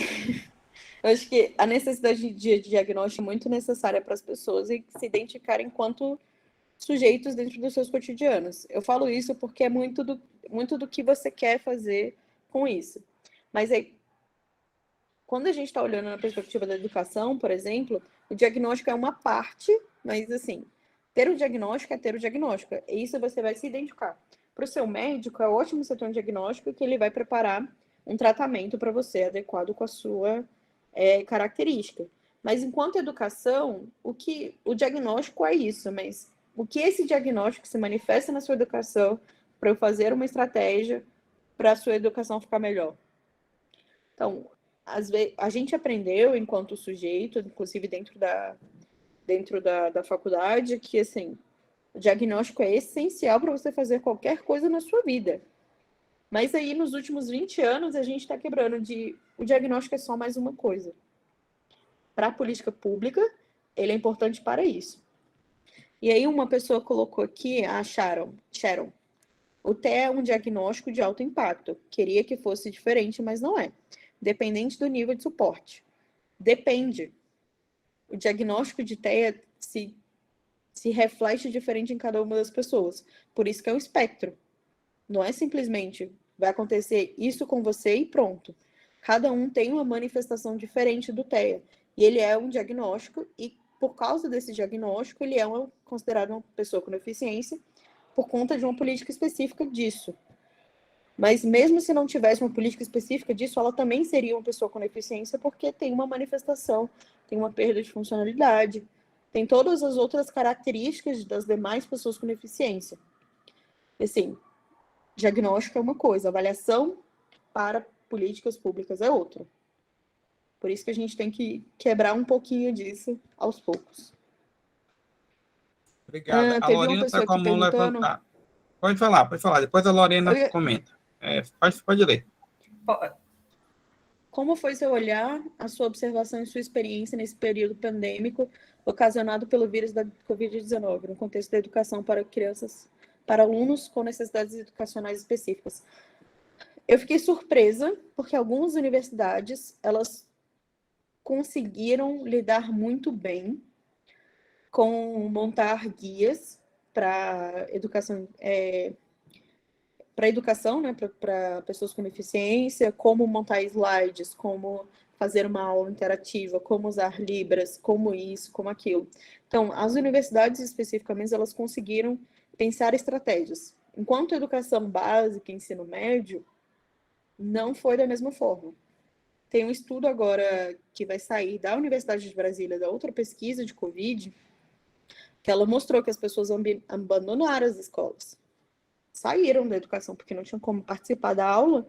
Então, teve uma queda grande esses últimos 2 anos na educação inclusiva por conta da pandemia. E essa foi a experiência que a gente conseguiu identificar enquanto pesquisador. Bem, a Lorena queria perguntar. Lorena. Boa noite a todos. Parabéns, professora, pela exposição, foi uma excelente palestra. E eu queria perguntar sobre a questão do diagnóstico, né? Porque a gente que trabalha na área educacional, eu sou pedagoga, psicopedagoga também, já trabalhei no ambiente clínico, né? E a gente vê muito a escola dizer assim, eu tenho que ter um laudo, né? Claro que o diagnóstico ele não define, mas o diagnóstico também, por outro lado, ele te permite fazer também uma intervenção mais precisa, né? Uma intervenção clínica. Às vezes, o diagnóstico na área educacional, ele não é um fator determinante de um avanço, né? Porque pode se estimular a criança e ela pode conseguir avanços pedagógicos independente, né? Mas ele te auxilia para você ir para uma criança autista, para ver qual é o programa que ela tem que usar, qual é o planejamento que o professor tem que ter, quais são os profissionais que vão estar envolvidos com essa criança. E aí, diante dessa situação, o que é que a senhora acha, assim, que esse diagnóstico, ele é definitivo para que a pessoa possa estar nos ambientes educacionais, né, ter uma estimulação melhor? ele deve entrar como um fator determinante de desempenho, de melhorar o desempenho, mais ou menos nesse sentido a pergunta, não sei se a senhora entendeu o que eu quero fazer. Entendi, sim. Para a saúde, é essencial ter um diagnóstico. Para a educação, pode ser que sim. Sempre tem que pensar o objetivo desse diagnóstico, não só o diagnóstico pelo diagnóstico. Como você deu o próprio exemplo de o diagnóstico auxilia em indicar o melhor tratamento, o melhor caminho pedagógico para aquela criança. É isso, eles auxiliam nisso, mas não para classificar se ela tem uma deficiência ou não. São chaves diferentes. Ter o diagnóstico me diz tratamento. Perfeito, é para isso mesmo que precisa o diagnóstico. Essa é a funcionalidade do diagnóstico. Tanto que o CID é para isso, é classificar doenças e agravos em saúde, para que os profissionais possam manejar da melhor forma possível. Outra coisa é a avaliação da deficiência para concessão de benefícios sociais. São coisas diferentes. E aí, pode ser que uma criança com TEA, ela não seja caracterizada como pessoa com deficiência. Porque não é só um diagnóstico. Pode ser que o esposo da Elimar seja caracterizado porque ele tem uma perda de funcionalidade muito grande, por conta de uma condição crônica. Então, vão ser coisas diferentes. O diagnóstico não é o mais definitivo para caracterizar a deficiência. Isso vai ser muito difícil, gente. Conseguir pegar isso. Aceitar que uma criança com TEA não vai ser uma pessoa com deficiência, não, ela vai continuar sendo uma criança com TEA. Mas para um benefício social, ela pode não ser caracterizada, porque ela não tem impacto na sua funcionalidade do dia a dia. Pode acontecer. E eu respondo muito essa pergunta, tá? A pessoa me perguntou uma vez, eu uso óculos, eu sou uma pessoa com deficiência? Eu, não. Você não é uma pessoa com deficiência. Isso afeta a sua vida? Isso afeta a forma que você se relaciona com as pessoas? Isso afeta o seu acesso à escola? Isso afeta tal coisa? Não é ter uma condição. Condição vai ser só mais uma coisa dentro da avaliação. Consegui responder, Lorena? Sim, no caso, meu marido, ele tem a visão monocular, né? Que aí ele tem prejuízo em um dos lados, né? Então, afeta a vida dele, né? A questão de dirigir, né? Na leitura. Eu entendi, professora. Obrigada. Interessante, né? Discussão pertinente. Professora Nilza. Boa noite a todos os presentes. Professora, eu tenho uma pergunta. É a respeito de instrumentos. Você conhece já alguma universidade que já utiliza instrumento de avaliação para fazer essa avaliação biopsicossocial para ingresso no ensino superior? A Universidade de Brasília está fazendo. Tem uma equipe, o GT de acessibilidade, que eles estão usando um instrumento que a gente validou, que vai ser usado para avaliação da deficiência geral, para o ingresso na universidade. É um instrumento bem simples, tá, gente? Parece completo, mas ele é simples. Mas a gente tem como é que está essa questão? A gente pode ter acesso de alguém, alguma referência para a gente entrar em contato? Porque nós estamos aqui na universidade começando essa discussão a respeito da avaliação biopsicossocial. Por isso que eu achei muito interessante os aspectos que foram colocados e com relação aos instrumentos, que nos interessa bastante entender essa avaliação biopsicossocial e principalmente para nos ajudar aí nessa nossa construção dos nossos instrumentos. Perfeito. Me manda e-mail que eu te mando o contato do pessoal aqui de Brasília, da universidade. Coloquei aqui no chat. Obrigada, professora. Muito obrigada mesmo. É porque, gente, é um instrumento público feito por uma universidade, então usem.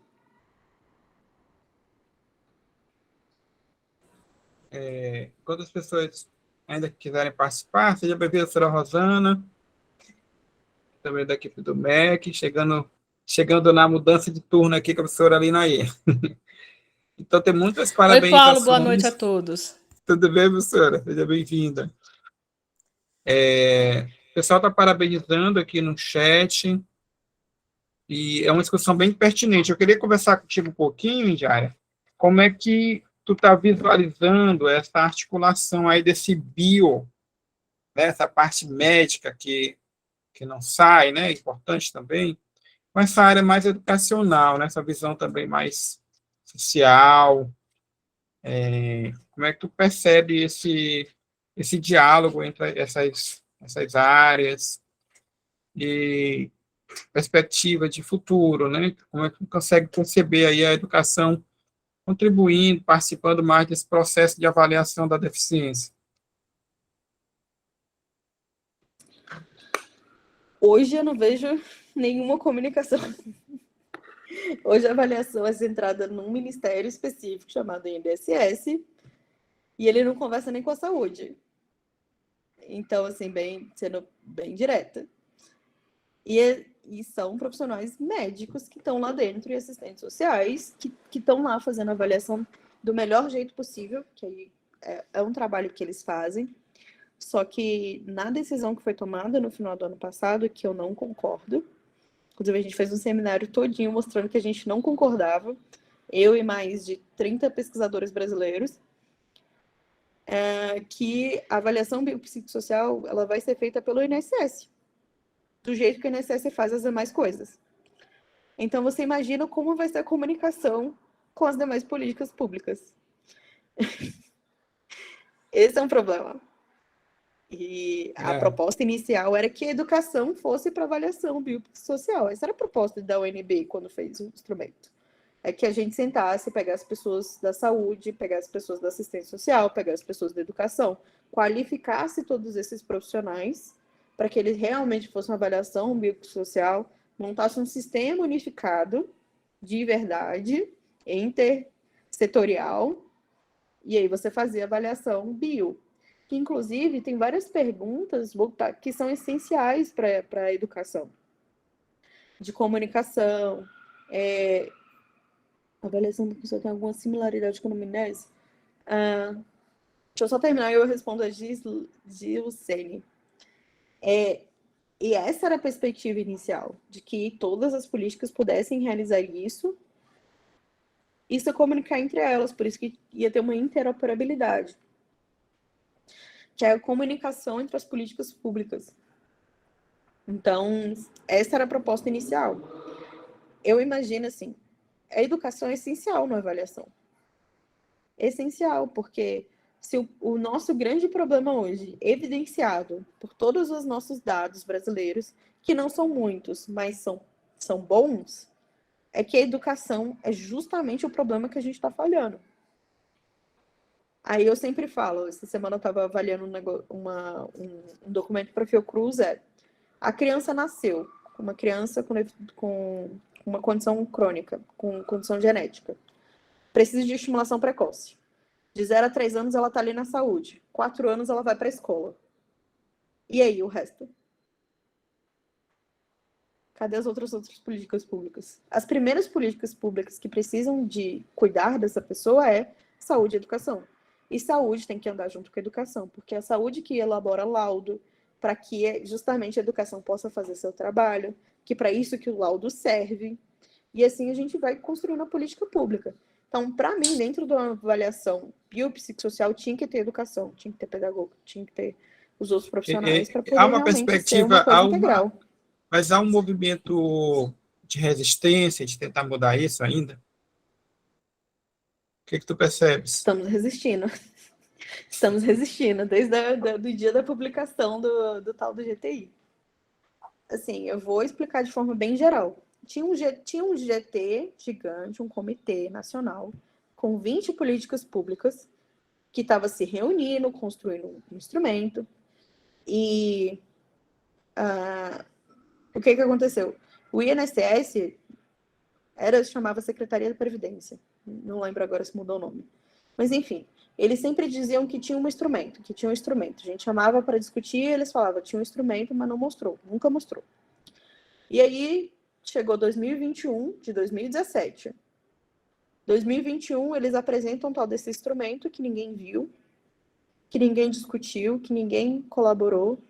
E a partir desse instrumento, eles fizeram a maioria dentro do GTI, porque a GTI eram 7 pessoas. Eles pegaram a maioria, fizeram a maioria, não tinha CONAD, o Conselho Nacional dos Direitos da Pessoa com Deficiência não participaram da decisão, e tomaram a decisão de que a avaliação ia ser pelo INSS e ia ser com o instrumento que eles definiram. No último dia de reunião. Então, assim, foi uma grande tristeza para todo mundo que está nessa luta da avaliação biopsicossocial. Do jeito que eu estou falando para vocês, que era a nossa proposta, por muitos anos, e aí chega, no último dia, tomaram decisão de outra caminhada, de outro rumo por interesses próprios. Enfim, vamos dizer assim, a gente está num grupo que está lutando, está mandando ofício, está reclamando na CGU e assim por diante, mas até o momento, infelizmente, a gente não tem notícias de como é que vai ficar. Essas são as más notícias, Entendi. Paulo. Em diária, deixa eu te perguntar outra coisa. A avaliação como ela ficou desenhada para exercício dos demais direitos, além do previdenciário, mais para educação, reserva legal de vagas, todos vão passar por esse modelo? Não tem, então, que ter essa avaliação da forma como está, né? Para exercício dos direitos. Todas as políticas públicas. É. Por isso a minha tristeza.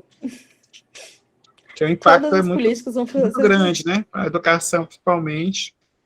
A gente sabe que a tentativa de avanço histórico, talvez aí naquele binômio, o modelo médico, o modelo social, que se abriu muito, né? Você tentar encontrar um modelo de equilíbrio, né? Que correlacione as forças, busque aí uma articulação entre as diversas áreas do conhecimento, os especialistas, seria e é, de fato, ainda a necessidade importante para a conquista, né? Para o avanço dessa discussão. E eu penso até que a Nilza toca nesse ponto, porque isso tem chegado já, né? Começa a chegar esse impacto. E quando a gente lê sobre a avaliação biopsicossocial, pensa que ela vai estar sendo um grande ganho, mas da forma como ela foi posta agora, ela acaba meio que voltando ao modelo médico, né? Da forma como ela está posta. Mas eles dão nome de biopsicossocial. Eles dão nome, Paulo. Esse é o problema. Eles falam que é biopsicossocial, mas eu vou explicar o problema da proposta que foi aprovada. A pessoa chega, ela é avaliada por um médico, e a depender da avaliação do médico, ela vai para a segunda avaliação, pelo IFBRM. Ter essa entrada já é biomédico, porque eu estou dando na porta, dizendo quem é que entra e quem não entra. Eu não estou considerando como um dos itens. E, além de tudo isso, aí vai passar pelo IFBRM, vai ter uma avaliação das barreiras ambientais, que, assim, dentro do IFBRM já tem barreiras ambientais, que é como se fosse um extra. E aí, somando tudo isso, eles dizem que é isso. Mas, tipo, se o IFBRM deu grave, porque tem uma condição crônica geral, e a avaliação do médico foi leve ou zero, a pessoa não é uma pessoa com deficiência. Então, não tem realmente um peso entre as avaliações. A proposta que foi feita foi que eu estou considerando tudo e fazendo uma avaliação só. O que foi aprovado foi médico, peso 2, avaliação do IFBR, peso 1, e barreiras, peso 1. Só o peso já diz que é coisa diferente. Mas vende como se fosse biopsicossocial. De qualquer forma, a gente pensa que temos um avanço, né, na proposição e a busca de lutas aí para que a gente realmente avance. A Gilcene tem uma pergunta aqui no chat, também colega do GEPAI. Quero agradecer também a presença da professora Francisca, aí de Codó, coordenadora de Educação Especial, minha ex-aluna. Seja bem-vinda. Batista também, Botelho do IFMA, pessoas aqui, todos são importantes, pessoas estratégicas aqui na discussão de educação especial, educação inclusiva no Estado. Tem a pergunta da Gilcene. Pode-se considerar que a avaliação biopsicossocial tem alguma similaridade com a anamnese? Né, Gilcene? Botou Gisele depois. Não, eu vi Gilcene, né? Gilcene, foi eu que fiz, Gilcene. Isso, Gilcene. Não foi Gisele, não. São coisas diferentes. A anamnese é para prognóstico. Anamnese. Assim, eu vou avaliar a pessoa para dar um diagnóstico nela.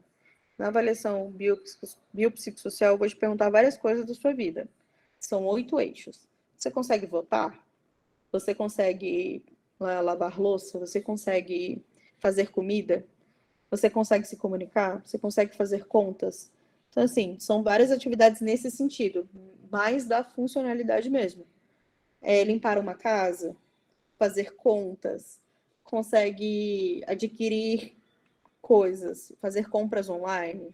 Então, são itens nesse sentido, de atividades que você desenvolve no seu dia a dia. Por isso que eu falo que ela é muito simples no sentido de aplicação, porque os profissionais já estão acostumados a fazer isso. Tanto que a validação foi feita por profissionais.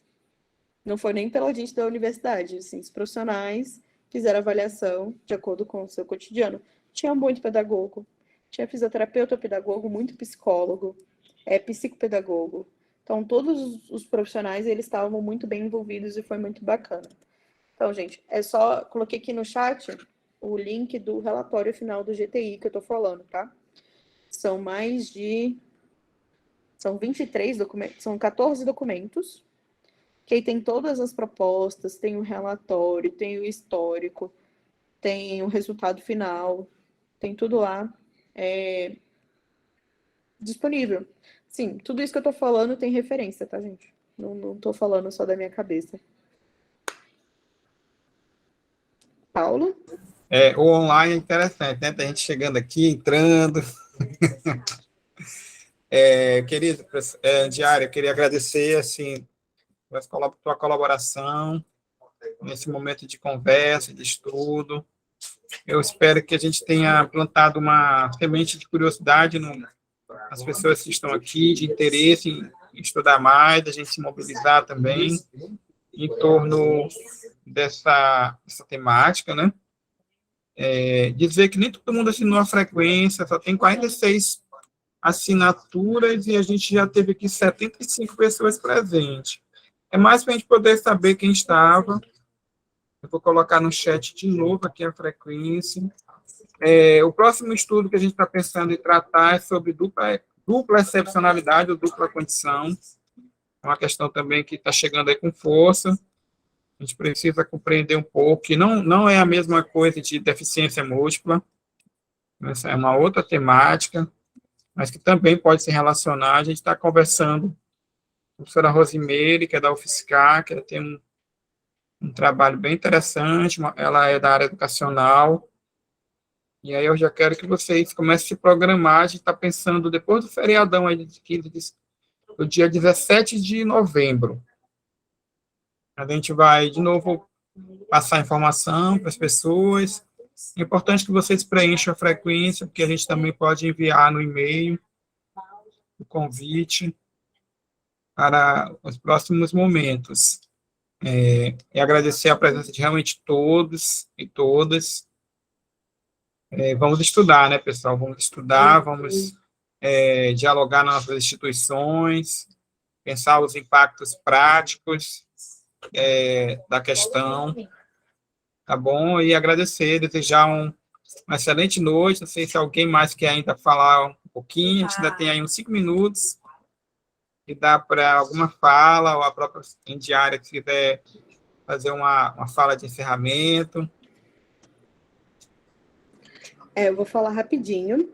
Primeiramente, eu vou fazer a divulgação novamente da pesquisa que eu estou coordenando, que é a Convenção Internacional dos Direitos da Pessoa com Deficiência no Brasil, monitoramento da implementação no Brasil. Essa é uma pesquisa de âmbito nacional, ela tem apoio da ASAPAES, da Federação Nacional das ASAPAES. mas, ao mesmo tempo, a nossa pergunta é o que chegou para as pessoas com deficiência? A nossa pergunta de pesquisa. Será que chegou a educação? Será que chegou... O que chegou? Porque tem muita pesquisa setorial, tem muita pesquisa diferente, assim, seguindo uma metodologia, e agora a gente está perguntando de forma geral para todo mundo o que chegou. Então, se vocês puderem divulgar esse questionário virtual, eu agradeço muito. E no questionário virtual, assim, se a pessoa participar e quiser participar da entrevista, porque a gente está entrevistando 270 pessoas no Brasil. Tá? Entrevista pra caramba. Então, eu preciso do apoio do máximo de pessoas possíveis. Acho que postei aqui de novo o chat, vai ser muito legal. Mas, de forma geral, eu queria agradecer o convite. Foi muito legal conversar com você sobre isso. Fico muito feliz. Qualquer dúvida, qualquer questão, o Observatório sobre Deficiência, a gente está fazendo grandes pesquisas nacionais. Se quiser colaborar com o nosso observatório, porque temos poucas pessoas, como todos os lugares, em todas as universidades. Então, inclusive nessa pesquisa, vai ter dado para caramba. Se vocês têm alguma estudante aí disponível, temos muitos dados para serem analisados. Fiquem à vontade para entrar em contato. Muitíssimo obrigada. Se puder ligar a câmera, deixa eu tentar fazer um registro aqui do maior número de pessoas. Aí vai sentar aqui do meu lado. Se puder ligar a tua câmera. Muito obrigado, viu, pessoal. Dá para botar até um perfume agora para sair bem bonitos. Bonitas. Isso, estão ligando as câmeras. Aí, Indiária, com o povo do Maranhão, gente bonita. Rosana também é do Maranhão, né, Rosana? Do Piauí. Ah, viu? Vou tirar a foto. Todo mundo, quem quer ligar ainda a câmera, quem ainda pode ligar. Tá ficando bonito, tá ficando bem colorido. Vou mandar aí para os representantes institucionais mandar a foto para você. Espera aí. Tenta não mandar chat agora. Senão eu não consigo tirar a foto. Espera aí. Agora, vou fazer a foto. Pronto. Nilza, eu acho que tu saiu. Volta de novo aí. Volta aqui, Thaís. Acho que Nilza ligou depois. Nilza, preste atenção na tua vida, Nilza. Vamos lá. Que a Nilza ligou depois. Ela não pode ficar de fora. Vamos lá. Ótimo. Obrigado, gente. Então, a gente provavelmente vai fazer um próximo estudo sobre dupla excepcionalidade, dupla condição. Aí, no meado de novembro, a gente vai mandar os convites para vocês. Aí, novamente, vou mandar um texto para quem quiser ler antecipadamente, puder. Obrigado aí pelas felicitações, agradecimentos. Também agradeço a todos. Então, uma excelente noite. Fiquem com Deus. Nós vamos aguardar aí o convite. Perfeito, minha querida dileta ex-orientadora, companheira.